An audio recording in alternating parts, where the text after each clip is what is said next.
La siguiente mesa del día es claves para intervención clínica en suicidio y nos acompañan por un lado Benito Peral, que es psiquiatra desde hace ya muchos años en la clínica Alcalá 117, que nos va a dar una perspectiva más longitudinal de acompañamiento al paciente suicida y sus reflexiones durante todos estos años.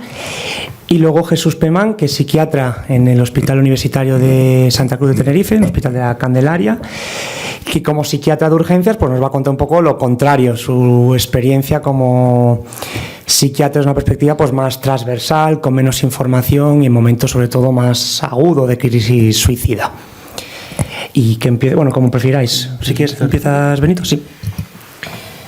Buenos días y gracias, Íñigo, por darme la ocasión de dirigirme a vosotros.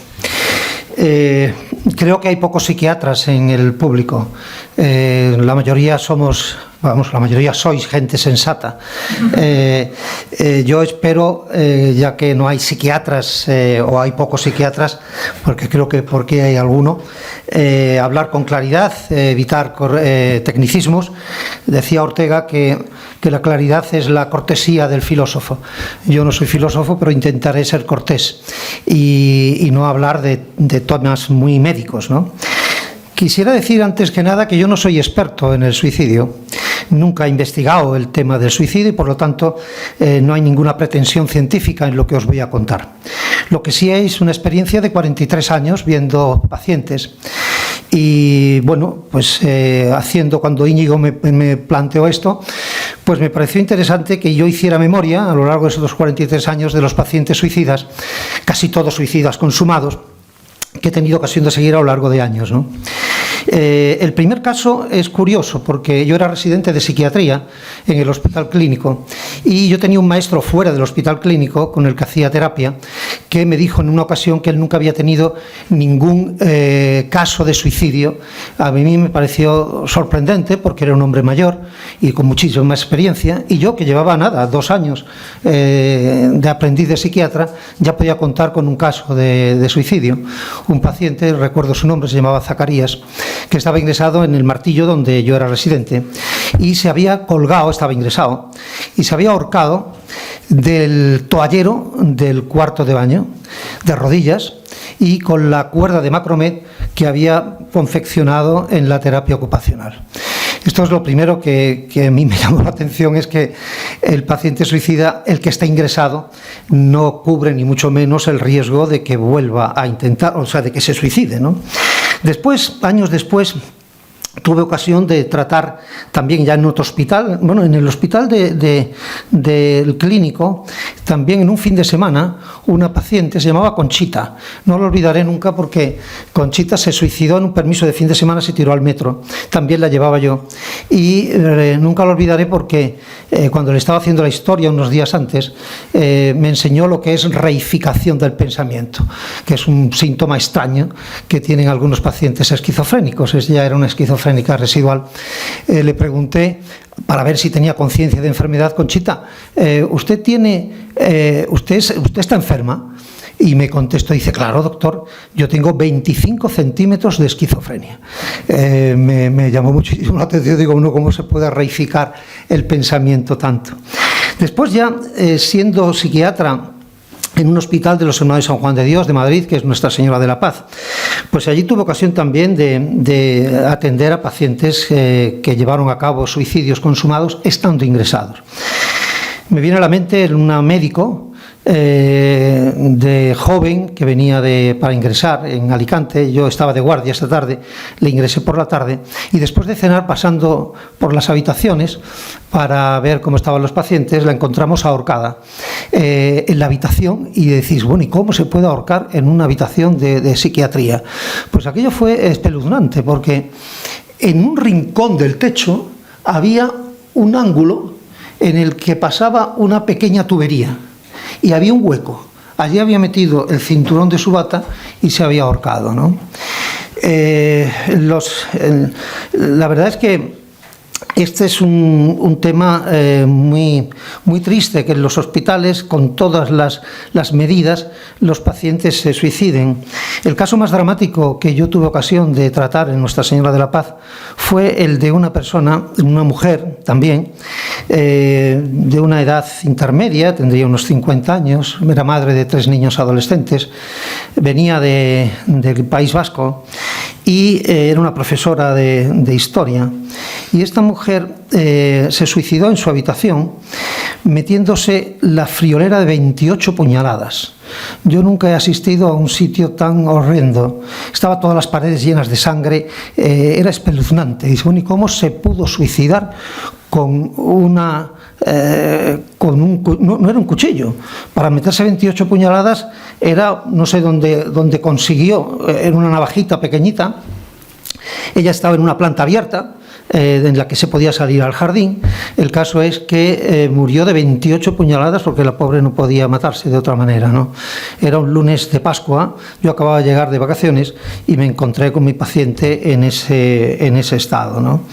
Lo más dramático de ese caso, y es lo que os quiero traer a colación, es que cuando leíamos lo que había dicho los partes de enfermería de todos los días previos, se llamaba continuamente la atención de que la paciente estaba muy histérica, que llamaba mucho la atención, que estaba con comportamientos histéricos continuos. Esto a mí como clínico me hace pensar que esto de que los pacientes que realmente se quieren suicidar no tienen comportamientos histéricos, no avisan, esto en la clínica no es así. Esta mujer había avisado cientos de veces, su comportamiento era de llamada de atención, pero eso ni mucho menos puede hacernos bajar la guardia, ¿no? Los intentos, como se ha dicho anteriormente, los intentos de suicidio previos es la norma. Es raro que un paciente consuma el suicidio sin haber tenido suicidios previos en la clínica, digo, ¿no? Hay veces que lo consiguen después de muchísimos intentos. El más reciente que tengo es de una paciente con TLP, de eso sabe mucho Íñigo porque hizo su tesis doctoral sobre el trastorno límite de personalidad. Esta chica yo la llevaba desde los 17 años que tenía, cuando empecé a tratarla, y se suicidó hace solo unos meses con 40 y tantos años. Era Maripaz. Maripaz había intentado suicidarse de 1000 maneras. Se tiró por la presa de Navacerrada, que es altísima, se rompió todos los huesos que se pudo romper, se le ingresó en el Hospital de La Paz y salió sin secuelas después de meses. También intentó otra vez con una cantidad de fármacos enormes y una botella de whisky. Estuvo una semana entera desaparecida en los bosques de aquí de Balsaín. La encontraron a la semana en plena ola de calor, inconsciente porque unos perros de unos senderistas estaban ya pues intentando en fin dañarla, y ella estaba inconsciente con un cierre renal, en fin, ingresó en Puerta de Hierro y sorprendentemente después de meses salió sin secuelas. Ella, que amaba a los gatos, decía que ella tenía 7 vidas como los gatos, pero unos meses antes de consumar el suicidio me comentó: Benito, la próxima vez ya no fallo. Y después de mucho tiempo no falló. Y no sabemos cómo se suicidó, porque había hecho un testamento de esto para donar sus órganos. Cuando la encontraron muerta en casa, con una supuesta parada, el caso es que no se le hizo autopsia para donar sus órganos. En cuanto a los diagnósticos, en la experiencia mía, la TLP, por supuesto, es muy frecuente.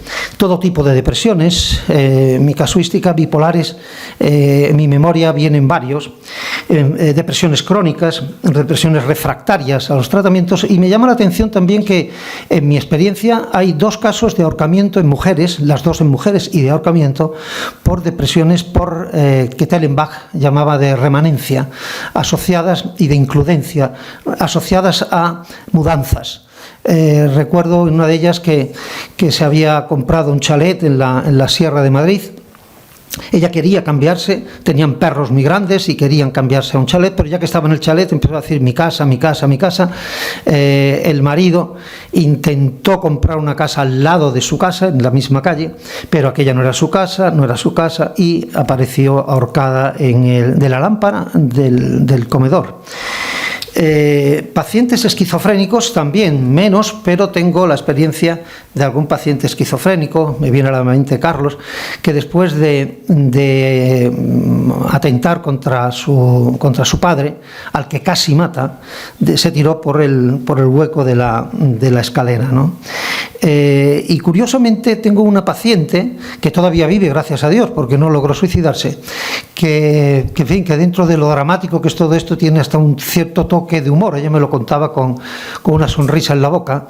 Ella es una chica, porque todavía la sigo, es una chica obsesiva con un TOC clarísimo, un trastorno obsesivo compulsivo, que ella quería quitarse la vida, pero que su madre no creyera que había sido un suicidio. Con lo cual, ella es de Alicante. En Alicante, por lo visto, hay un cabo, no sé si algunos sois de Alicante, donde parece que es donde se suicidan la mayoría de los que aparentemente fueron ahogados, ¿no? Murieron por... Ella quería que pareciera que su madre no asociara que ella se había quitado la vida y que había sido un accidente. El caso es que decidió tirarse por ese cabo al agua y ahogarse. Pero esto es textual y yo la creo, hay veracidad. Dice, pero me puse el bikini, me vine en el espejo, oye, me vi guapísima y decidí no suicidarme. Y hasta la fecha sigue bien, pero fue... Dice, tú te creerás que soy una vanidosa, pero es que me vi muy guapa, y no se suicidó. La verdad es que hay casos interesantísimos. Esto es en 4.000, decía la compañera que 4.000 en España se suicidan. Yo estoy en la certeza de que son más. Lo que pasa es que la cifra de suicidios está subrepresentada, porque hay muchos accidentes que no son tales. En accidentes de tráfico me consta que hay muchos que no son accidentes propiamente dichos, sino que son suicidios, y me consta porque estando de guardia en Nuestra Señora de la Paz, en una ocasión me vino a las 3 de la mañana un paciente que el hospital de Nuestra Señora de la Paz está al lado de la M30 y hay un puente que es el puente de Calero, y él a las 3 de la mañana iba con el coche a 150 por hora dispuesto a estrellarse contra el puente, y vio San Juan de Dios iluminado en el hospital, y el hombre se salió y vino a la consulta donde yo estaba de guardia y le ingresamos, obviamente, pero fue San Juan de Dios, era un hombre creyente y de pronto se metió ahí, ¿no? El más curioso que tengo de estos de accidentes de tráfico era un chico de unos 20 y tantos años, quizás 30, que era cocinero en un parador nacional de la zona, no de aquí de Madrid, sino de Castilla-La Mancha. Y este hombre, ni en las películas de Almodóvar, esto es asombroso. No tenía intentos previos, no tenía antecedentes psiquiátricos, de los pocos casos que yo me he encontrado, y cogió todo el dinero que había ahorrado, se vino a Madrid y se lo gastó todo en sitios de altarne y en buenos restaurantes. Cuando se quedó ya sin dinero ninguno, cogió su coche y se fue al Puerto del Pico. El Puerto del Pico es la meseta norte y la meseta sur, en Gredos, en la zona sur. Ese puerto tiene una recta muy grande, y al final de la recta hay una curva que antes del precipicio hay casi una pradera, o sea que no tiene quitamiedos. Entonces se lanzó desde arriba a toda velocidad, llegó a la curva, no la tomó, cayó y dijo, y se apagó la luz. Y digo, ¿y qué pasó? Dice, pues que al poco tiempo me despierto y el coche estaba sonando una música que era... En aquella época, los que sois muy jóvenes no os acordáis, pero había una canción que decía, tengo un tractor amarillo, ¿qué es lo que se lleva ahora? Eso es lo que sonaba en el coche. Y él estaba encima de un árbol milenario, el único árbol milenario que había allí. ¡Bam! Allí había caído, de esto estaba indemne, no tenía, un rasguño de los cristales o poco más. Se subió hasta arriba, unas enfermeras del hospital de Toledo le recogieron y por eso me llegó a mí. Pero fijaros, el despropósito, ¿no? Y también era un accidente de tráfico, ¿no? Supuesto, ¿no? Los métodos mediante los cuales, en mi casuística, los pacientes se suicidan, la mayoría obviamente son la toma de pastillas. Esto afortunadamente es así porque se asocia el sueño a la muerte. De hecho, en la mitología griega, Hipnos y Tánatos son hermanos. Entonces, y afortunadamente la mayoría de las veces no se consuma porque los fármacos que se utilizan para quitarse la vida, que son las benzodiazepinas, afortunadamente son muy poco tóxicos, y si se encuentra el paciente, aunque hayan pasado unas horas, el tratamiento es muy eficaz y salen adelante. Pero la defenestración, por ejemplo, es muy frecuente. El tirarse desde altura o desde la ventana, yo tengo, yo diría muchos, pero desgraciadamente bastantes casos, ¿no? En Madrid hay un puente, que es el viaducto, donde han puesto ahora hace ya unos años, pusieron unos cristales para que los pacientes, para que las personas no se tiraran. Y era una forma muy frecuente. Desde que pusieron los cristales se siguen tirando, pero mucho menos, porque tienen que escalar prácticamente, ¿no? Uno de mis pacientes logró suicidarse a la segunda. Dice, ¿cómo la segunda? ¿Se tiró desde el viaducto y no se mató? No. Él iba para el viaducto, eso me lo contó él, y el taxista que le llevó le vio muy triste y parecía que lo había dejado en la Almudena, pero el taxista aparcó y le siguió. Y justo cuando estaba echando tal, lo cogió. Y se fueron juntos a rezar a la Almudena. Le salvó una vez, la segunda no, se tiró por el viaducto y se mató. Los huecos de la escalera son terribles. Yo no sé los arquitectos por qué siguen haciendo huecos de la escalera, porque es que atraen, el precipicio atrae. Un paciente con riesgo de suicidio, con ideas de suicidio, la verdad es que he estado en algunos hoteles donde hay un hueco muy grande y han puesto ya unas redes. En el hospital clínico, vosotros ahora estáis en la segunda planta, creo, ¿no? Cuando yo estaba de residente en el clínico, la planta de psiquiatría era la 8ª. Y hasta que llegó Alonso Fernández, que fue el catedrático que yo vi, no había redes. Con lo cual, me contaban a mí que estando en urgencias se escuchaba ¡bom! Y era que se habían tirado desde la 8ª hasta abajo y retumbaba el suelo. Hay veces que prevenir es tan sencillo como poner una red. Desde que se pusieron la red ya nadie se tiró. Y es que se tiraban, salían de permiso con la familia, ¡bum! Y se tiraban, ¿no? La defenestración en mujeres, por ejemplo, que dicen las casuísticas que suelen utilizar métodos poco agresivos, yo tengo casos de ahorcamiento 2 y de defenestración 2 o 3.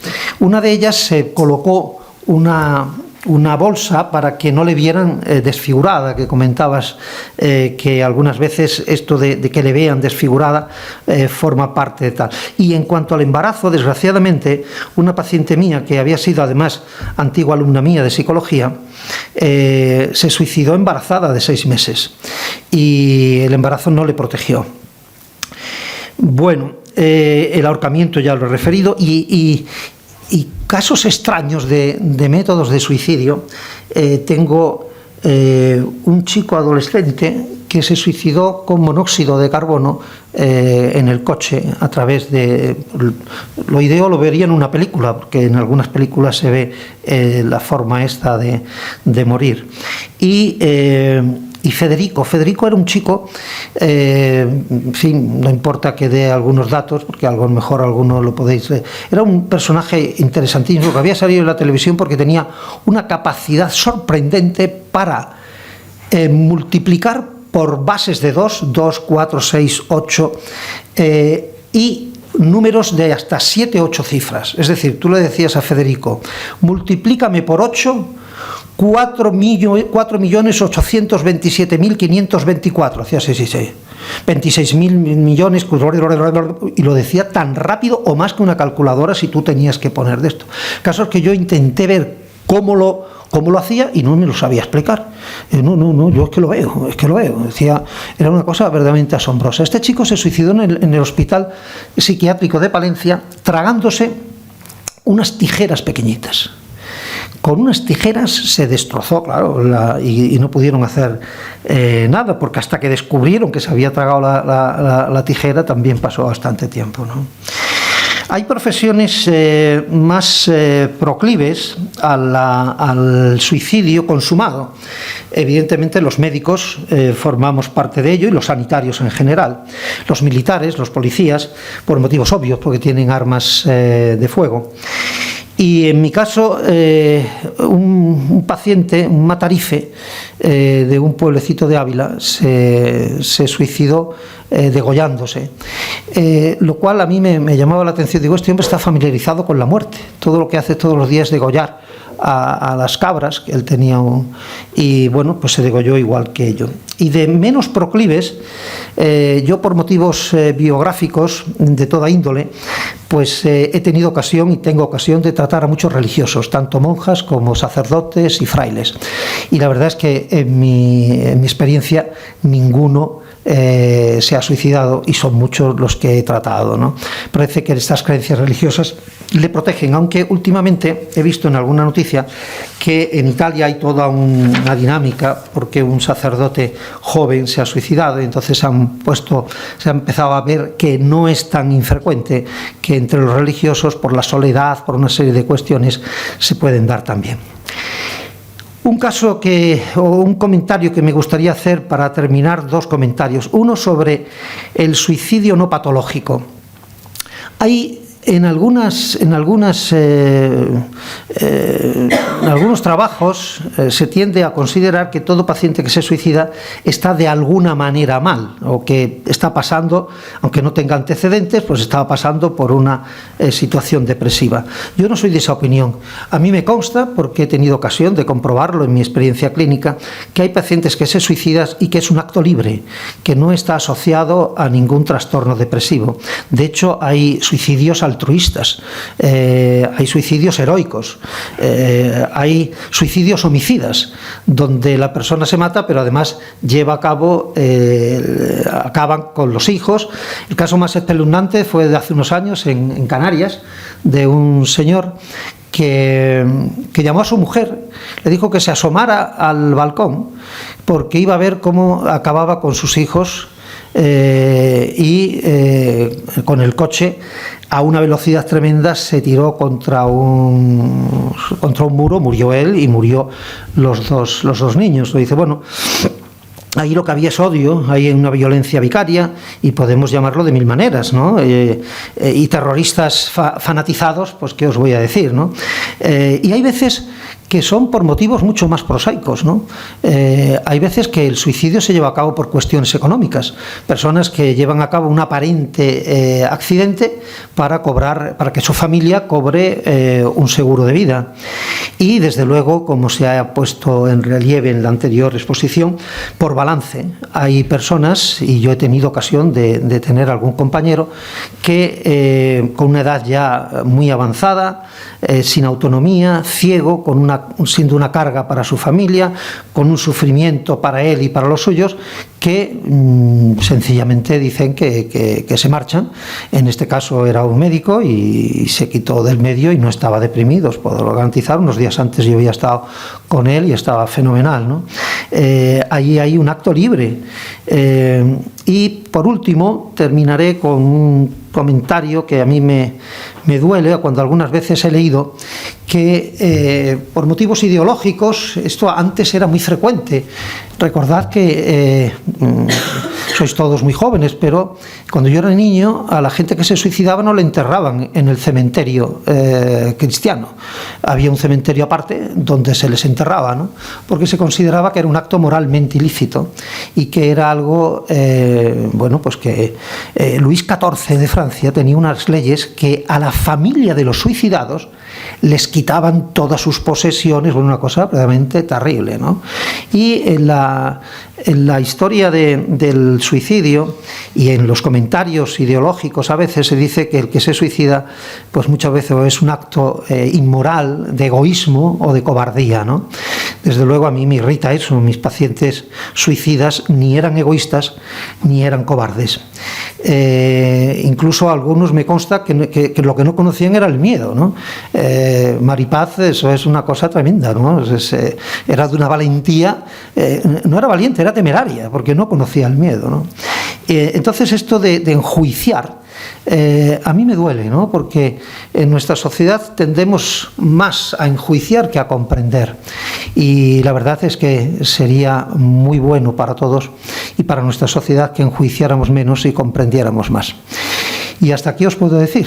Gracias por vuestra atención.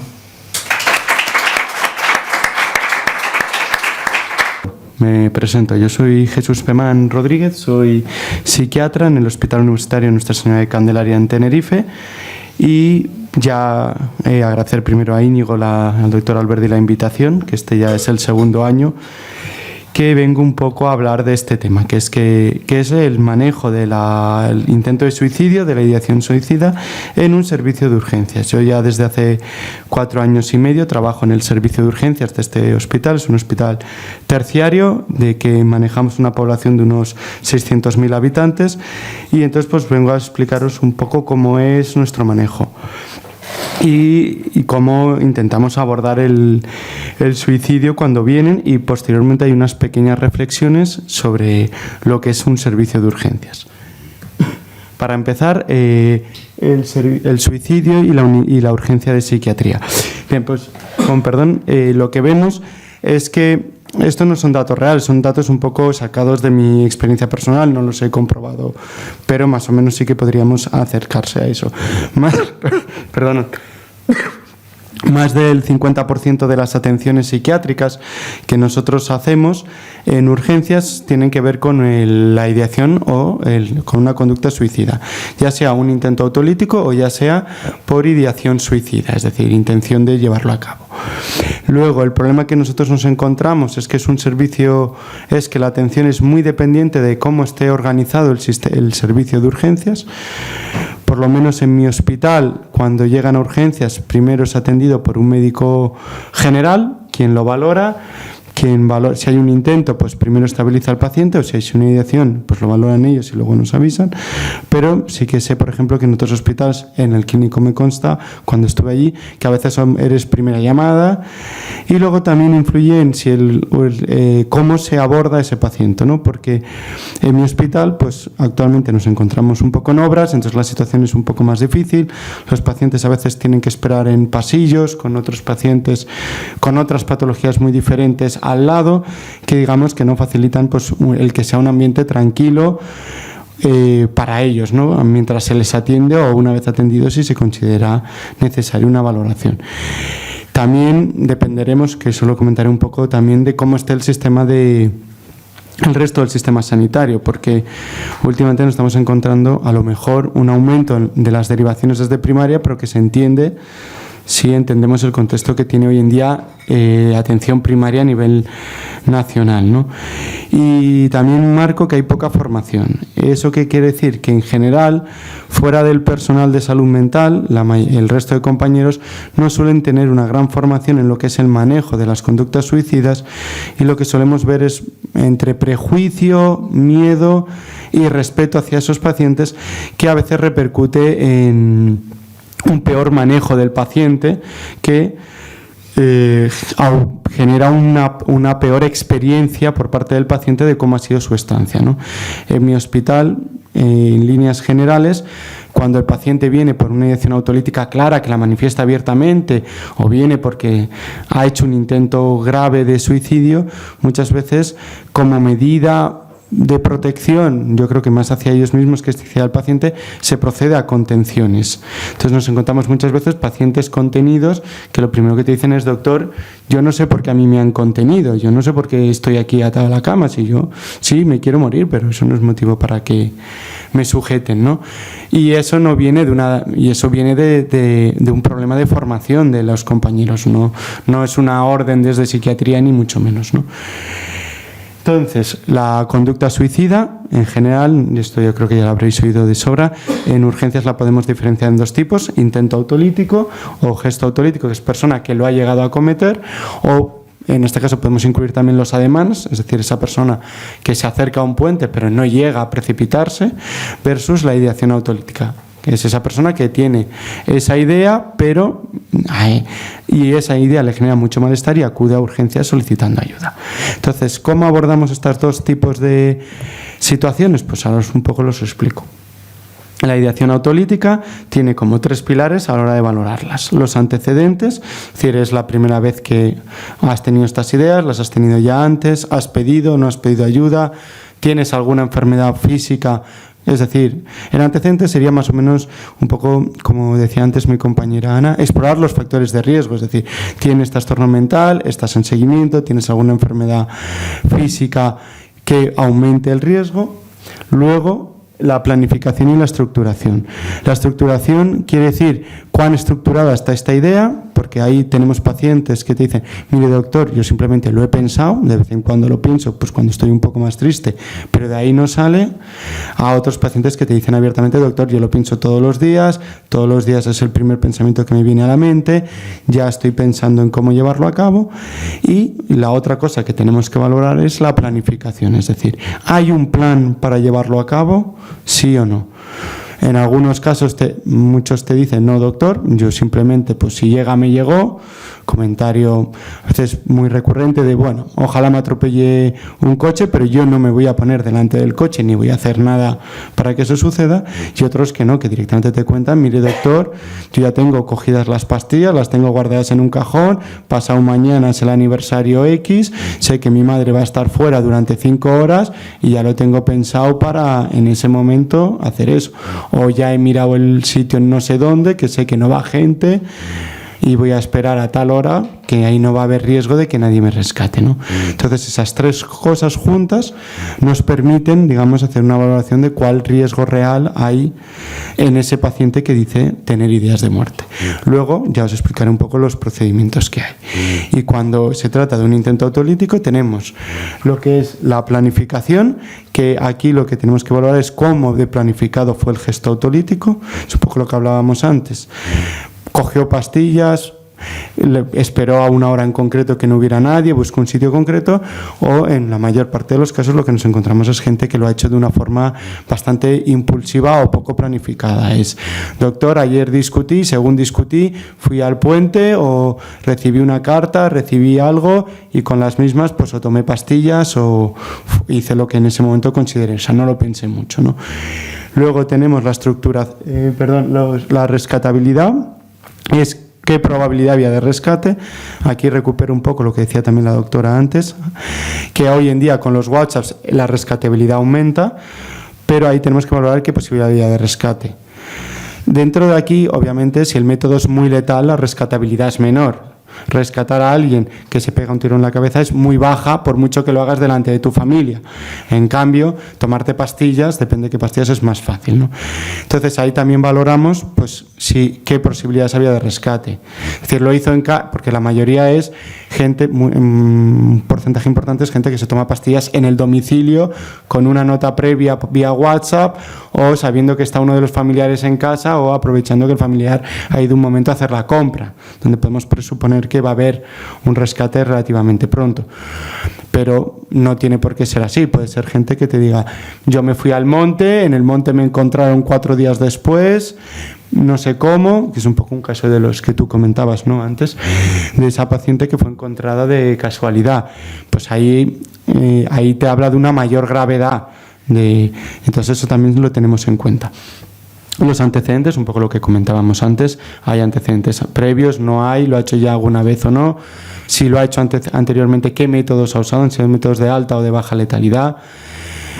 El tener muchos o pocos intentos autolíticos previos, yo creo que ahí es más importante no tanto la cantidad, sino los métodos empleados, y en cuanto hay varios antecedentes ya creo que da igual, no es que da igual, pero entre 5 y 50 pues ya podemos asumir que ya ha habido muchos intentos y que por tanto no marca una gran diferencia. Quiero decir, a partir de un número ya no marcamos diferencia. También lo mismo, antecedentes de trastorno mental, si está en seguimiento, no lo está.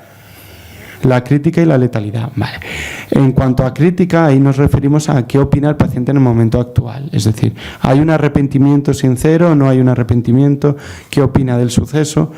Ahí nos podemos encontrar una pequeña tesitura que hay que también saber a veces distinguir, que es ese paciente que no hace crítica, pero porque él te dice, yo doctor nunca me arrepiento de lo que hago.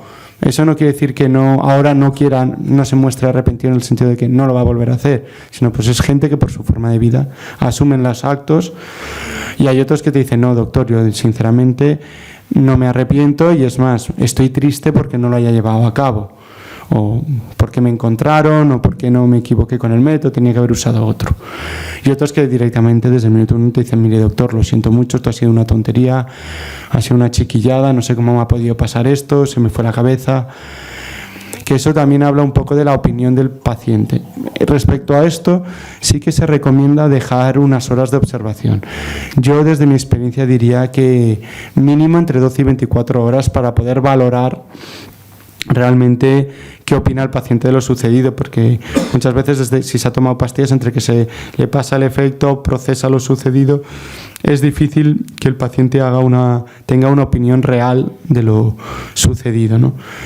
Muchas veces pues está la familia por medio, que eso también, pues, y qué va a pensar mi familia, qué no va a pensar. Y por otro, la letalidad. En la letalidad hay que tener en cuenta aquí dos pequeños factores. Uno es la letalidad del método en sí mismo, que eso es fácil de valorar. Quiero decir, una vez uno conoce qué métodos hay, pues sabe si es más letal o no. Podemos asumir que tirarte de 50 metros es más letal que tirarte de 1 metro, ¿no? Pero luego a veces, en cuanto al tema de pastillas sobre todo, tenemos que tener en cuenta si había un conocimiento previo o no de la letalidad del método usado, ¿no? Es decir, esto puede parecer un poco, en ocasiones, un poco absurdo, porque uno obviamente cuando se pega un tiro en la cabeza sabe de lo grave, ¿no? Pero eso sobre todo nos pasa con las pastillas. Hay pastillas más letales que otras, y en ocasiones muchas veces el paciente desconoce la letalidad del tratamiento y te dice abiertamente, esto es lo primero que había en casa. ¿Qué pasa? Que eso hace que el método, si bien era muy letal, pierda cierta gravedad porque el paciente era desconocedor de realmente cuán letal era el método que estaba empleando, ¿no? Pero ya os digo que en estos casos son casos excepcionales, muy concretos, donde pues puede haber esa duda de si el paciente realmente conocía la letalidad de la pastilla que estaba tomando, ¿no? Pero fuera de eso, nada. En este caso también mencionar que a veces el paciente ha buscado previamente, ha hecho una búsqueda activa de métodos de letalidad para asegurar que lo consigue. Sí que quisiera aprovechar aquí a hacer un breve inciso, tener en cuenta un poco el sesgo que tenemos en urgencias, que es que a nosotros solo nos llegan pacientes que no lo han conseguido. Quiero decir, en la parte de los intentos consumados nosotros no lo vemos, no llegan a urgencias. Y desde mi punto de vista también, los intentos muy, muy, muy graves tampoco los vemos en urgencias, no porque no se valoren, sino porque en la mayoría de casos acaban en UCI, acaban ingresados en otros servicios, y en mi hospital eso lo lleva a la interconsulta, que es otro adjunto, entonces no los veo yo. Yo tengo ese pequeño sesgo de que cuando es alguien que ha hecho un politraumatismo, ha acabado en la UCI, yo no lo valoro, lo valora la UCI, el médico interconsulta. El abordaje. ¿Cómo hacemos un abordaje? Pues el abordaje hay que preguntar siempre. Aquí aprovecho para romper con el mito. Preguntar no aumenta el riesgo autolítico. Preguntar no induce al suicidio. Hay que preguntar siempre. Siempre. ¿Por qué lo hiciste? ¿Realmente querías morirte? ¿No te querías morir? A pacientes que vengan con ideas autolíticas no hay que perder el miedo a preguntarles desde cuándo las tienen, si han pensado en algún método, si tienen alguna fecha pensada para llevarlo a cabo. ¿Qué han hecho? Explorar las ideas. Explorar una idea autolítica no aumenta el riesgo de que eso se lleve a cabo en absoluto. Solo permite tener un mayor conocimiento de lo que está sucediendo y en la mayor parte de los casos alivia al paciente y genera que se vaya con una mayor comprensión del suceso. Porque muchas veces yo con el que tengo residentes, los que empiezan, siempre les ves un poco más temerosos de, uy, si pregunto de más, no voy a hacer. No te preocupes, preguntar no aumenta el riesgo. Hay que ser siempre aséptico, asertivo. Con aséptico, un poco cogiendo lo que comentabas tú al final de la charla, no hay que juzgar nunca. No hay que decir, pues son muchas pastillas, son pocas pastillas. No hay que juzgar el método, por mucho que nosotros desde el conocimiento profesional sepamos que ese intento pues no tenía avisos de llegar a buen puerto, pues sabíamos que era poco probable, no vamos a juzgar, o al revés, si es muy grave tampoco vamos a emitir un juicio en ese sentido. Y respecto a las ideas, podemos, y cuando nos manifiesten ideas autolíticas o en el propio gesto, no juzgar nunca el motivo que le ha llevado a cabo, sino simplemente explorarlo. ¿no? Comentarios de cómo te puedes querer morir por esto, si hay... No, asumir qué es lo que hay, para él eso es suficiente malestar, y entender que el malestar de cada uno es fruto de sus propias circunstancias y que no somos quien para juzgarlo.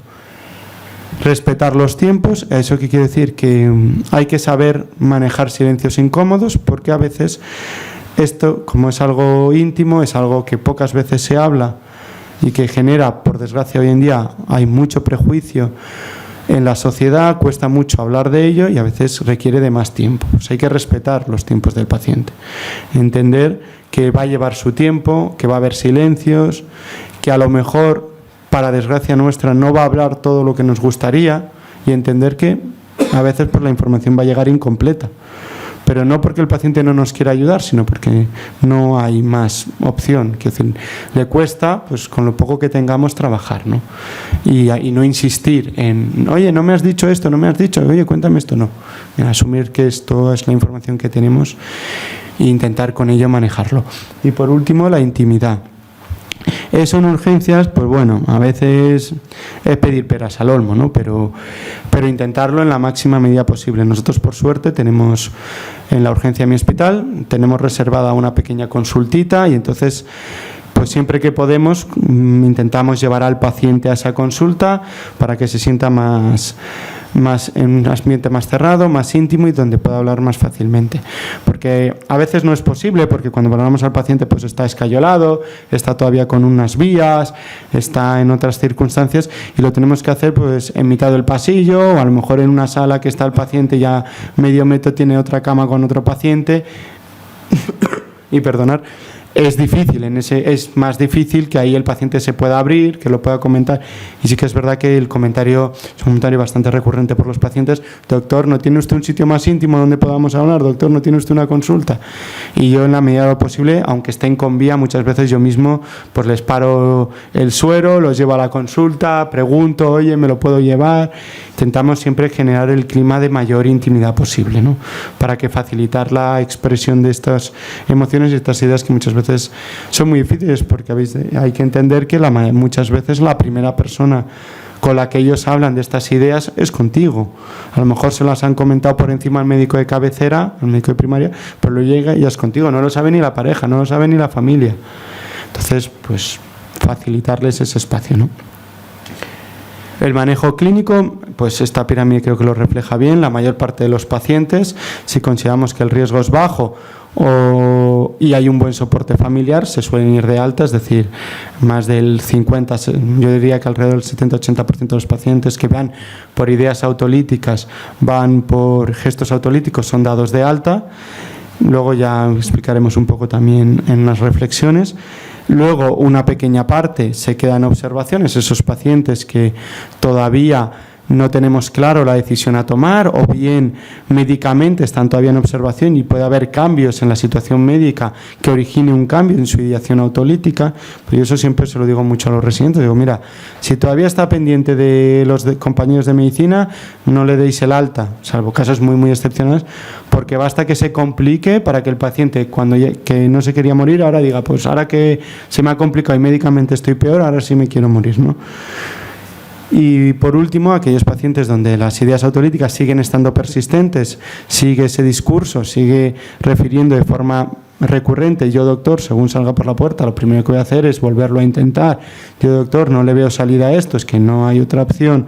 O bien aquellos pacientes con un intento tremendamente grave, por mucho que ahora se muestren ambivalentes, pues en esos casos se les ingresa para poder hacer pues una valoración más longitudinal, para que estén un tiempo un poco más, y a veces simplemente el ingreso es simplemente pues desde el miedo de no me puedo hacer cargo de darte el alta, que salgas, cometas un intento de suicidio, ¿no? Porque es que me lo estás diciendo abiertamente.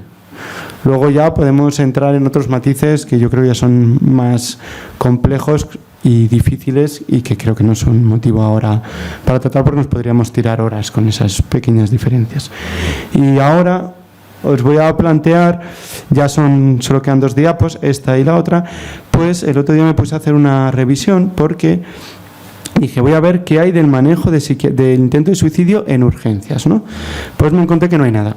no hay nada, me puse a buscar artículos y apenas hay cosas. Y lo poco que hay son artículos para los americanos, principalmente para el sistema sanitario americano, donde casi todas las atenciones las llevan a cabo médicos de urgencias y el psiquiatra está única y exclusivamente como un ente consultor que está en su casa o que va 1 o 2 veces a la semana a urgencias a revisar los casos más graves, pero que no es como el sistema sanitario español, que sí hay un psiquiatra de urgencias 24 horas en el hospital. Entonces esos tampoco me valían, porque digo, es que esto no se aplica a la situación que nosotros tenemos. Entonces lo que encontré, porque también hay otra cosa, es que muchas de las propuestas que se encuentran son de programas para una vez se les da de alta. Digo, ya, pero una vez se les da de alta no es lo que a mí me interesa, que es dentro de la urgencia, en la propia atención al servicio de urgencias. Y entonces lo único que encontré son estas 2 propuestas, que las referencias bibliográficas las tenéis justo abajo. Uno es el programa SAMAG en Irlanda, que era un programa súper interesante que consistió en que cogían profesionales que trabajaban en urgencias, enfermeros, psiquiatras, médicos de urgencias, auxiliares, y entonces inicialmente se les daba unas charlas online que ellos tenían que rellenar unos módulos online, y posteriormente todo centrado en el suicidio, en el manejo del suicidio, y posteriormente hacían una serie de hacían luego 3 casos que eran unas simulaciones con 3 casos. Ellos iban y les ponían 3 casos, y el objetivo de este estudio era muy interesante, era ver si con la mejor formación de los profesionales se obtenía una mejor atención al riesgo suicida en el servicio de urgencias, y lo que se vio es que sí. Entonces me parece muy interesante porque, como ya he dicho antes y luego lo reflexionaremos, uno de los principales problemas que nos encontramos en los servicios de urgencias es la escasa formación que hay fuera del personal que no trabaja en salud mental, sino que ya es mucho personal dependiente, ¿no? Hay gente que sí que se muestra tiene interés en formarse, pero la mayor parte no.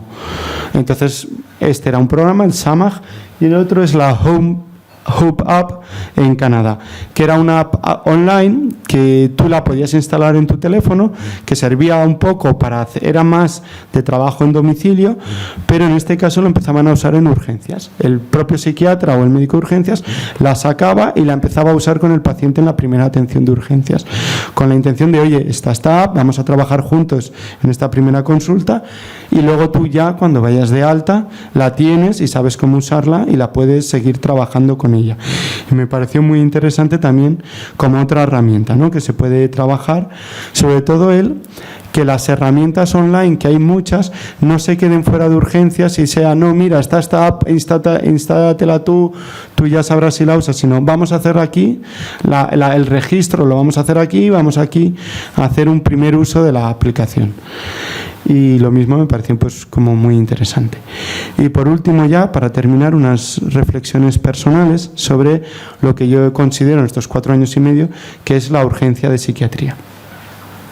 Pues lo que ya he dicho varias veces, escasa formación de los profesionales, que eso pues en ocasiones da lugar a un peor manejo, a que la experiencia del paciente sea peor y por tanto tenga más reticencia a volver en un futuro, porque una de las cosas que yo intento trabajar mucho es la adherencia, yo no sé si te voy a poder ayudar o no, pero que sepas que siempre que puedas, aquí vamos a estar para ayudarte. Con eso que ganamos, que el paciente nos vea a nosotros como un punto de apoyo al que recurrir en caso de que aparezcan de nuevo estas ideas, pues pueda venir y aquí ya, pues una vez en urgencia, pues ya lo trabajaremos, ¿no? Pero claro, si tú llegas por un intento y lo primero que te encuentras es que te han atado a una cama, que te tienen ahí unas horas atado hasta que llega el psiquiatra, que no te hacen caso, que pues la experiencia es negativa y dices, la próxima vez me aseguro que no piso urgencias o no pido ayuda porque tengo miedo de lo que me ha pasado, ¿no? Entonces pues facilitar esa formación en los compañeros. La siguiente es que alrededor del 50% de los pacientes que acuden por ideación autolítica es la primera vez que acuden a un servicio de urgencias, ya sea con un intento o con... Es decir, es gente que no tiene antecedentes en el servicio de urgencias por esa misma patología o por patología psiquiátrica. En mi opinión personal, menos del 50% de los gestos autolíticos y ideaciones autolíticas que vemos en urgencias cumplen criterios de un trastorno mental grave. Es decir, sí que aquí un pequeño apunte, hay un porcentaje importante que no los cuento porque es una parte importante, que son esos pacientes con trastorno mental grave, pero que son que acuden por múltiples intentos autolíticos, que van muchas veces, ¿no? Esos pacientes obviamente padecen un trastorno mental grave, y saturan bastante, no saturan, sino que van mucho al servicio de urgencias, pero yo me refiero un poco a la mayoría, ¿no? Y es gente que muchos de ellos van por primera vez, no han pisado nunca un servicio de urgencias, no padecen un trastorno mental grave, pero sí que acuden o bien por un gesto o bien por una ideación. Y aquí tengo puesto el componente social. Eso creo que lo comentó antes Ana en su charla, y es que yo os diría que más del 50% de las personas que acuden al servicio de urgencias por un intento o un gesto autolítico, lo que está detrás realmente es un problema social. Es un no tengo casa, es un me van a embargar el domicilio, es un quieren convertir mi casa en un piso turístico, es un me han echado del trabajo, es un no encuentro trabajo, es un en mi trabajo estoy teniendo problemas laborales. Es decir, también hay una parte importante del manejo de la situación, ¿no? De cómo se maneja el malestar que nos generan situaciones vitales que hoy en día pues generan esas ideas autolíticas, ¿no? Lo que vemos sobre todo es problemas no del día a día, pero sí problemas que se dan con relativa frecuencia, que generan un malestar y que pues hay gente que lo maneja y otros que les cuesta un poco más y acuden con esas ideas, ¿no? Lo que ya os comentaba, no hay, al menos yo lo he estado buscando, yo creo que a nivel nacional pocos o casi ningún protocolo de manejo de intención, de gesto, ideación o intento autolítico dentro del servicio de urgencias. Sí que hay muchos protocolos de cómo hacerlo fuera del servicio de urgencias. En Madrid, cuando yo me formé, estaba el programa ARSUIC. En Canarias ahora es rellenar un formulario y al final del formulario poner si procede o no una llamada, y entonces en función de si ponemos que sí, le llaman de la unidad de salud mental, si ponemos que no, llaman de atención primaria. Pequeño spoiler, eso generó una pequeña sobrecarga. Entonces dijeron, bueno, pues vamos a cancelar el programa un tiempo para no sobrecargar a primaria. Ahora están viendo si lo vuelven a implantar o no, pero no hay un programa real de urgencias, ¿no? De vamos a seguir unos tiempos, vamos a pasar unos test o no. Luego, ya creo que lo ha comentado también Ana, y es un poco lo que ya se ha hablado. Yo, desde mi experiencia, creo que hay baja predictibilidad, poca probabilidad de predecir quién va a ser el próximo intento. Yo tengo pacientes que han hecho un intento, he dicho, según salga, creo que, pues a lo mejor tiene posibilidades de volverlo a hacer y no lo ha vuelto a hacer. Pacientes que les he dado el alta, digo, no lo vuelve a intentar y 3 días después lo intentaba o lo llegaba a consumir, ¿no? O ha llegado a consumarlo. Creo que la valoración es muy clínico dependiente, dependemos mucho del facultativo que está, que eso viene un poco de la mano de la ausencia de protocolos. Es decir, pues depende del facultativo, el psiquiatra de urgencias, el médico de triaje o el médico de primaria, el abordaje va a ser muy diferente, y eso pues tiene sus desventajas, porque al final generas que el mismo paciente en 2 momentos diferentes, con 2 facultativos diferentes, va a recibir atenciones muy distintas. Aquí también quiero hacer un pequeño énfasis de que muchas veces la valoración en urgencias no solo es clínico dependiente, sino es momento dependiente. Es decir, no es lo mismo llegar a una urgencia donde el psiquiatra en ese momento tiene 1 o 2 pacientes para ver, que te puede dedicar tu tiempo, a cuando el psiquiatra tiene 6 pacientes en espera, le están llamando por un séptimo por otro lado, que ya vas con un poco la lengua afuera y dices, a ver, tengo que priorizar, tengo que poner. Entonces eso también repercute en la experiencia que vive el paciente. Y por último, que es individualizar la atención. Yo creo que es un poco lo que nos tenemos que quedar, que cada paciente es él y sus circunstancias, y que entendamos que la atención no podemos basar, aunque sea necesario en parte algún que otro protocolo, tenemos que centrarnos mucho en la persona en ese momento y decir, bueno, tú ahora, vamos a ver, estamos tú, yo aquí, vamos a ver lo que podemos hacer, ¿no? Y evitar pues huir de los estereotipos, de los conocimientos previos, de posibles prejuicios y sobre todo, y yo creo que me voy a quedar con la misma reflexión que hiciste tú antes, que es: no juzguemos, simplemente escuchemos, intentemos ser comprensivos y evitar el juicio en la mayor medida de lo posible. Y nada, muchas gracias.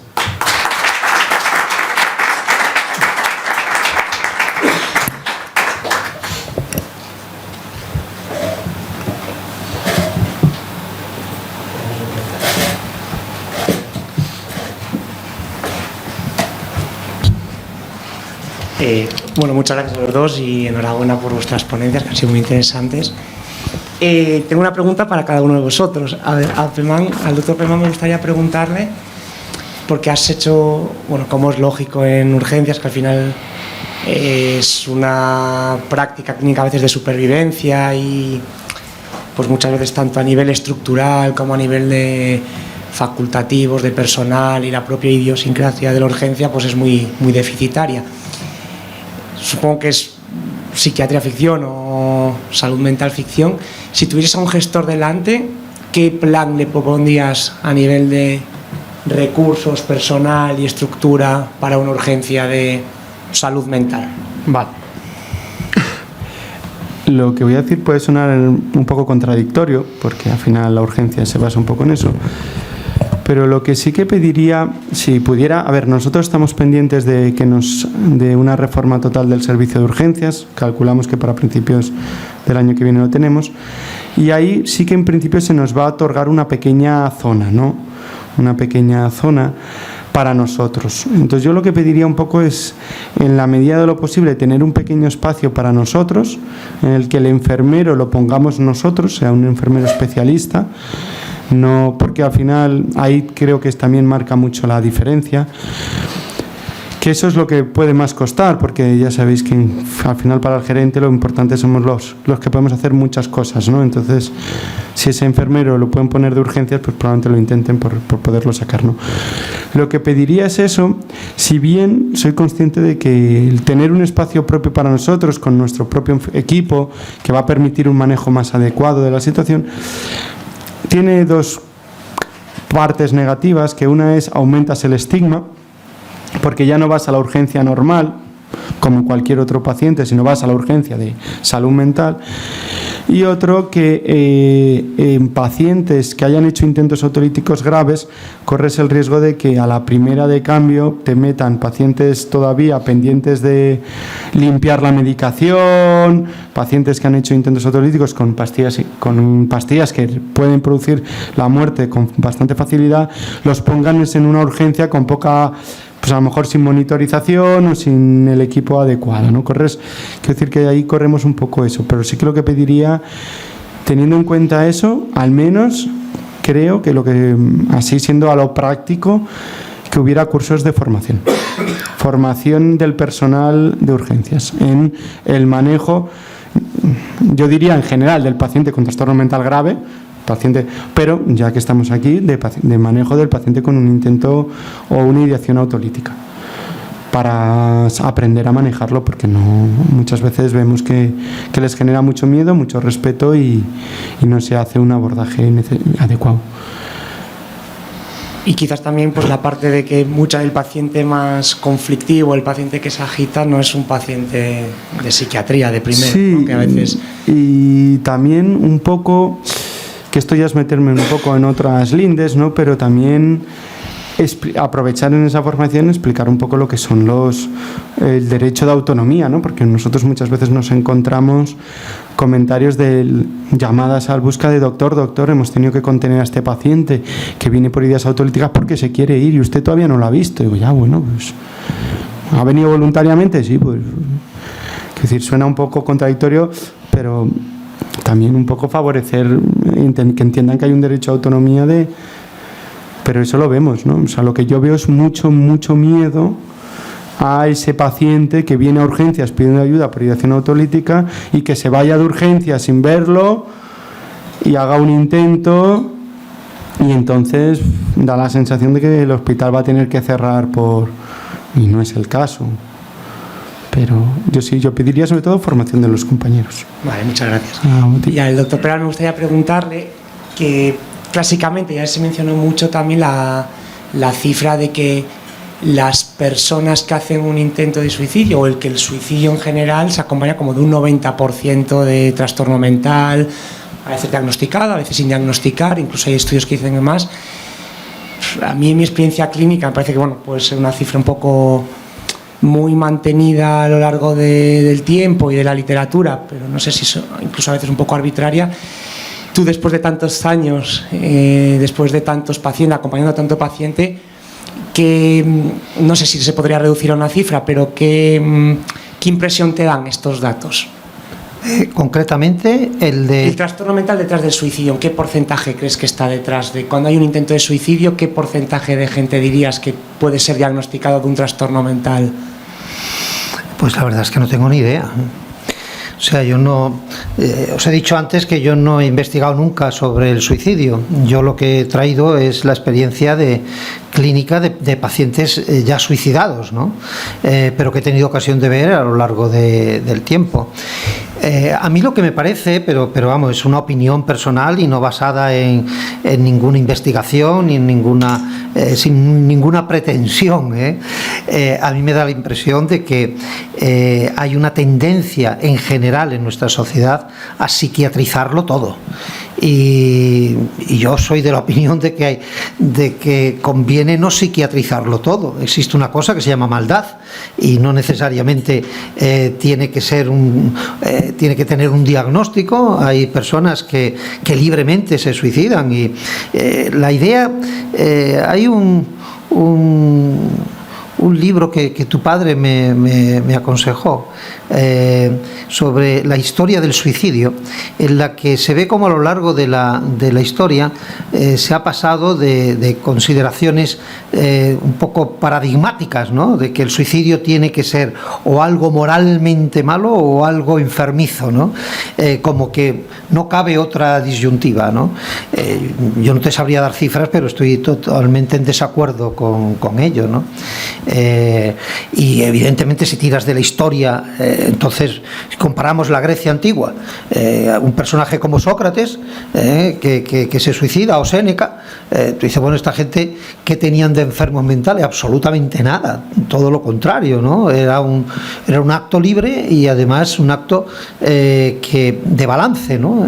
Sócrates se le da la ocasión del destierro o de la muerte y él elige la muerte, ¿no? Esto hay otro, en ese librito me encontré también con un caso muy curioso. Hay pacientes que dejan una nota de suicidio, ¿no? Pero muchos no lo hacen, ¿no? El fundador de Kodak dejó una nota de suicidio a mis amigos: he hecho todo lo que tenía que hacer, ¿para qué esperar? Bueno, pues este hombre no tenía antecedentes psiquiátricos de ningún tipo, creía que ya no tenía más que hacer, y personas que yo he conocido personalmente y durante mucho tiempo me consta que se han quitado la vida desde un acto libre, ¿no? Ahora datos, primero es muy difícil cuantificar todo eso, ¿no? Pero me consta que debe de ser esto de que el 90% tienen que tener un trastorno psiquiátrico, en mi opinión es psiquiatrizar las cosas.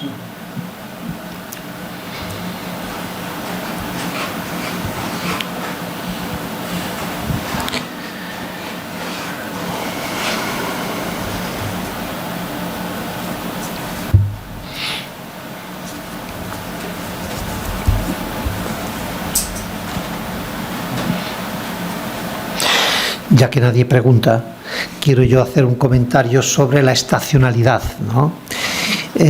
Cuando yo estaba en Nuestra Señora de la Paz, uno de los psiquiatras, el doctor Forcada, estaba casado digo estaba porque murió el pobre, estaba casado con una médico forense y nos daba dos datos que no venían de la medicina, sino venían del juzgado, ¿no? De los que tenían que levantar los cadáveres. En Madrid, con diferencia, en el mes de junio, era donde más suicidios consumados se producía. Y el día de la semana también era sorprendente, era el domingo por la tarde. Entonces no solamente está la estacionalidad, hay también algo que tiene que ver con el día de la semana, ¿no? Nosotros comentábamos de que el domingo por la tarde, más allá de cuestiones, es especialmente triste, ¿no? Es melancólico, ¿no?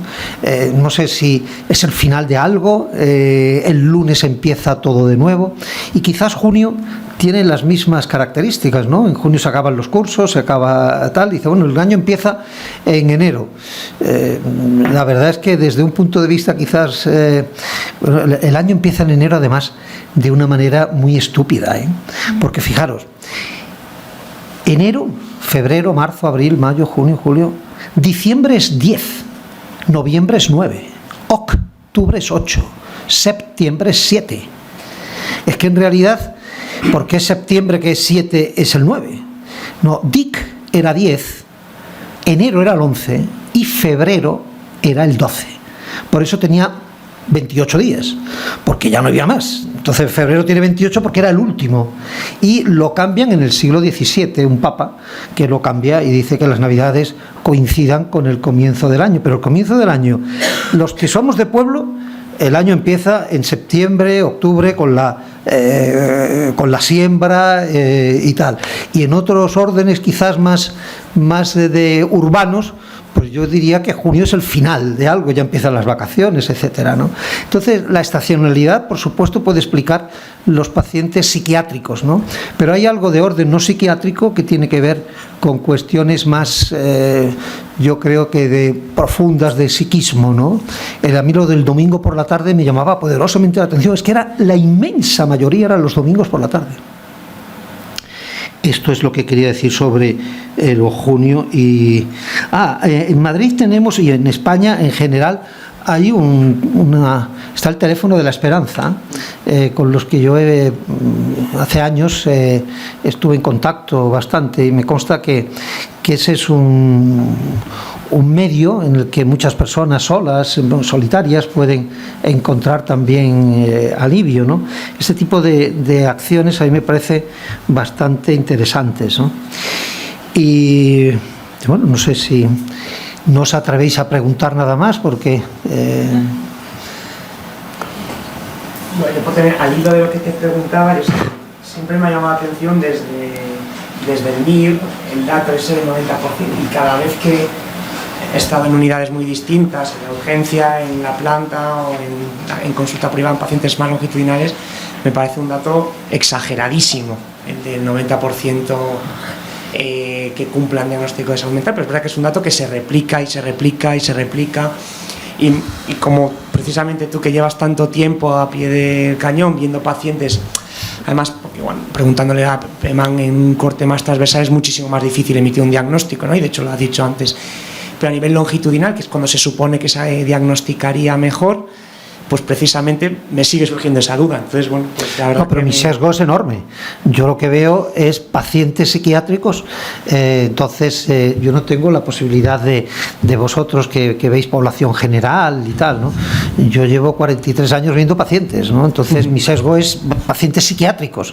Yo lo que puedo hablar de pacientes psiquiátricos, y los pacientes psiquiátricos hay algunas cosas que no concuerdan con los datos que dabas, Ana, ¿no?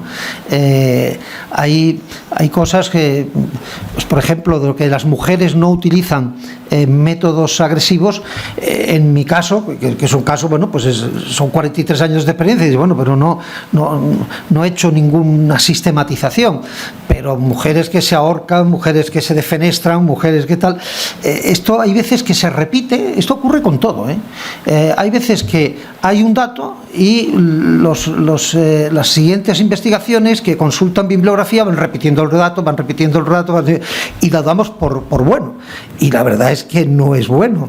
Ahora, con los cambios de tiempo, a mí me llama mucho la atención, por ejemplo, que ahora chicas jóvenes, el suicidio en chicas jóvenes y asociados a las redes sociales es tremendamente frecuente, cuando hace unos años esto no se daba. Es decir, el cambio de cultura, el cambio de tecnología hace que cambien las cosas, y sin embargo pues hay datos que se siguen repitiendo una y otra vez desde in ile tempore, ¿no?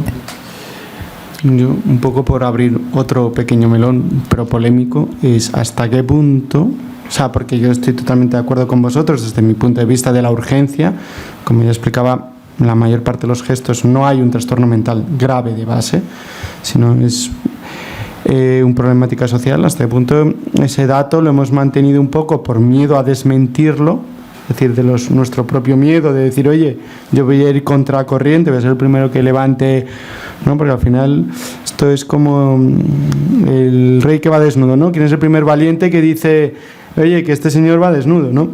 Es decir, ¿quién es el primer valiente que dice, oye, estos datos los hemos hinchado un poco bastante, ¿no? con el riesgo que eso supone, ¿no? Y que creo que también ahí hay una parte que no sé si estamos preparados o no de asumir que si tiramos ese dato abajo implica que tenemos que mirarnos como sociedad qué está habiendo detrás, porque si no es por enfermedad mental tiene que ser por problema social en la mayor parte de los casos. ¿Estamos dispuestos a asumir que como sociedad estamos dejando a mucha gente detrás? Claro. Y que son los que luego van y hacen el gesto autolítico. Y también luego asumir otra parte, porque esto fue un paciente que vimos hace no mucho, que es también como sociedad asumir, bueno, España ya lo ha aceptado hace nada la ley, pero también asumir a lo mejor que el suicidio es una parte inherente del ser humano que está ahí y que es un acto libre. Yo recuerdo hace un mes vimos un señor, 63 años, lo mismo que el de Kodak. ¿Qué tal? Pues era un cantante, era un señor natural de Reino Unido que vivía en el sur de Tenerife cantando, pues él decía que pues recordaba mucho a Elton John, entonces se disfrazaba y cantaba y le iba muy bien. Entonces él decía, yo, mira, tengo 63 años, 3 hijos, casados, con hijos, familia formada, felices. Yo tengo un cáncer de laringe, no puedo cantar más, que es lo que más me gusta y lo que más me llena. ¿Qué hago? Vale, pues dijimos, vale, llamamos a la mujer, le explicamos las cosas. Ah, sí, yo lo entiendo, sí, yo sé que si quiere morir, yo le apoyo. ¿Qué sentido tiene buscar ahí un trastorno mental, buscar algo, cuando todo el grupo suyo, que le conoce más que nadie, da esa situación o esa solución como la válida para él, quiero decir? Bueno, la verdad que están saliendo melones muy interesantes. A ver, yo creo que todo esto tiene que ver con una cuestión de concepto. Claro, aquí estamos hablando de conducta suicida, que no de suicidio consumado. Es decir, si solo cogemos aquellas personas que han fallecido por suicidio, en ese porcentaje de gente, sí que es verdad que una gran mayoría tenían un trastorno mental, diagnosticado o no, porque yo puedo tener una esclerosis múltiple, si no voy al médico sigo teniéndola, aunque no me la hayan diagnosticado. Otra cosa diferente es el resto del espectro de la conducta suicida, que abarca desde tentativas suicidas, ideación activa y ideación pasiva de muerte. Uno de los estudios que estamos haciendo multicéntricos, que ya señaló ayer la doctora Marina Díaz Marsá, el Survive, precisamente somos un consorcio de toda España que estamos estudiando, investigando el fenómeno de las tentativas suicidas. Es decir, esto es como un iceberg. Entonces el pico serían los suicidios consumados, luego las tentativas, las ideaciones activas y luego pues mucha gente que vive con ideas crónicas de muerte. Entonces, de la gente que realiza una tentativa suicida, es decir, que ya pasa al acto, en nuestros datos obtenidos de toda España, sí que es verdad que un gran porcentaje de personas cumplen criterios de un trastorno mental. Entonces, estamos hablando de gravedad. Esto es, por ejemplo, como el TOC, las manías. ¿Cuánta gente en España tiene manías de que el papel higiénico tiene que ir así o asá, o comprobamos el gas, o comprobamos si hemos cerrado la puerta y no es patológico?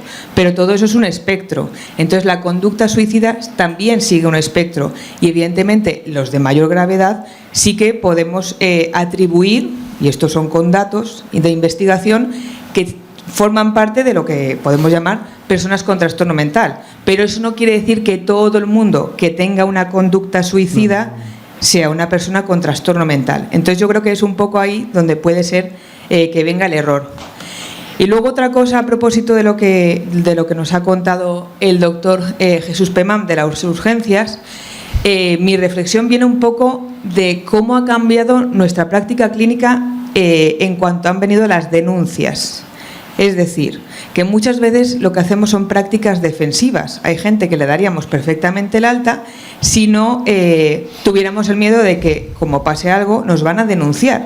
Entonces, hay veces que en lugar de jugar a la clínica, jugamos a la clínica defensiva, a salvaguardar, pues eso, pues como bien decía antes, que los compañeros no den de alta a una persona que vino voluntariamente, porque como se cometa suicidio, el hospital se puede buscar un problema legal. Entonces, muchas veces pues nuestra práctica está teñida un poco por los temas legales. Y nada, simplemente esos dos comentarios. Respecto a lo último, creo que era me parece muy interesante el señalamiento, y me parece que está muy en la base de lo que hacemos, pero que se nos escapa un poco de las manos, por desgracia, hoy en día, meternos ahí, que eso ya implicaría, yo creo, que a gente muy por encima de nuestra, que tendría que ver cómo soluciona ese asunto, ¿no? Porque sí que en la urgencia es muy frecuente el comentario de, bueno, pues si se mata, tú sabrás. O sea, comentarios de, pues si se mata, tú eres el responsable. Si se mata, nos vemos en juicio. Y tú explicándole a la familia que el señor tiene 18, que es mayor, que dice que ahora no lo quiere hacer. Ya, pero a mí me dijo ya, bueno. Que esa parte nosotros la tenemos un poco más trabajada, yo creo que por exposición, pero hay otros compañeros que no tanto. Pero... Yo tengo una cuestión sobre esto de la medicina defensiva. Bueno, un prospecto, uno lee un prospecto de los antidepresivos y es el ejemplo más fascinante de medicina defensiva. Yo digo, yo soy paciente y leo el prospecto de los antidepresivos que dice que pueden inducir al suicidio y digo, que lo ponen, puede inducir al suicidio. Entonces, bueno, esto es medicina defensiva del laboratorio lavándose las manos, ¿no? Yo solamente me he visto una vez en los tribunales y fue por un caso de una chica de 17 años que se suicidó, se defenestró. Pero fijaros que a veces un caso dice mucho, ¿no? Eso fue un sábado. El jueves, el padre de esta chica estuvo pidiendo que yo le firmara el alta porque el sábado era el cumpleaños de la chica. La chica yo creía que había mejorado pero que no estaba para alta, entonces le dije, mire, su hija no se puede ir de alta en mi opinión porque todavía tiene que quedarse ingresada porque está parece que está mejor, pero yo creo que sigue teniendo riesgo. No, doctor, es que ya ha cumplido el seguro, ya no le paga más días el seguro, era un hospital privado. Y digo, bueno, pues mire, entonces usted puede pedir el alta a petición familiar, tiene usted que firmar aquí. Y el hombre, cuando lee aquello, dice, no, mejor no. Bueno, el sábado por lo menos puedo venir a recoger a mi hija, que es su cumpleaños. Digo, claro que sí, venga usted, recoja a su hija y después la trae. La chica llegó a casa y se tiró directamente por la ventana y se mató. Cuando yo me vi en el juzgado de la Plaza de Castilla para una visión, ¿cómo le llaman técnicamente? Preliminar, una visión preliminar o no sé qué. El caso es que tenían que sujetar al padre porque me llamaba asesino, criminal, tú has matado a mi hija, tú has matado a mi hija. Y yo me quedé, digo, bueno, se explica también el mecanismo de defensa del padre, se explica todo, pero quiero decir es que yo, a partir de entonces, cada vez que yo firmaba un permiso de fin de semana, con que el paciente estaba ingresado y firmaba el permiso de fin de semana, creedme que hasta entonces yo lo firmaba, bueno, que se vaya de fin de semana, ¿sabes? Y de pronto tú dices, pues empecé a firmar menos permisos de fin de semana. Dice, bueno, por experiencia, pero también uno tiene su corazoncito, eso de verse en un juicio como tal, pues qué duda cabe, también nos influye, ¿no? Y seguro que en los hospitales y en urgencias pues ocurre mucho más, ¿no? Esto de que el suicidio es un acto humano, eso es interesante. Hay especies que se suicidan también. Sí, en animales está no solamente en los humanos. Leyendo cosas sobre esto, resulta que unas hormigas y ardillas siempre tienen que cerrar el hormiguero, sí, todos los días para que no entren depredadores, y esas que se quedan fuera mueren. Y es un sacrificio que llevan a cabo. No sé si hay otras especies, pero en ardillas hay una especie de ardillas que cuando ven un depredador emiten unos ruidos con doble función: una, avisar al resto de la familia para que se ponga a salvo, y otra, llamar la atención del depredador, con el riesgo que eso supone. No es un suicidio en el sentido estricto, porque no, pero en el sentido de yo me pongo en riesgo, yo doy la voz de alarma, es decir, mi familia se pone a cargo, aunque a mí me suponga un mayor riesgo de muerte. Un suicidio. Y muchos de ellos, ¿no? Sí, pero que no es un suicidio como tal, pero sí que, y en muchos otros animales, creo que también en alguna otra especie, cuando son mayores y se ven que ya no valen, como que se dejan llevar un poco pero sí, no es... vamos, podríamos indagar y seguro que encontraríamos más especies, pero... Muy bien. Pues nada.